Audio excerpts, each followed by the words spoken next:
شروع اللہ کے نام سے جو بڑا مہربان نہایت رحم والا ہے۔ وہ خدا جس کے ہاتھ میں بادشاہی ہے، بڑی برکت والا ہے اور وہ ہر چیز پر قادر ہے۔ اسی نے موت اور زندگی کو پیدا کیا تاکہ تمہاری آزمائش کرے کہ تم میں کون اچھے کام کرتا ہے، اور وہ زبردست اور بخشنے والا ہے۔ اس نے 7 آسمان اوپر تلے بنائے۔ اے دیکھنے والے، کیا تو خدائے رحمان کی آفرینش میں کچھ نقص دیکھتا ہے؟ ذرا آنکھ اٹھا کر دیکھ، بھلا تجھ کو آسمان میں کوئی شگاف نظر آتا ہے؟ پھر دوبارہ سہبارہ نظر کر تو نظر ہر بار تیرے پاس ناکام اور تھک کر لوٹ آئے گی۔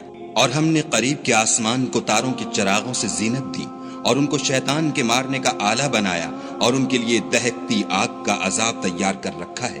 اور جن لوگوں نے اپنے پروردگار سے انکار کیا، ان کے لیے جہنم کا عذاب ہے اور وہ برا ٹھکانہ ہے۔ جب وہ اس میں ڈالے جائیں گے تو اس کا چیخنا چلانا سنیں گے،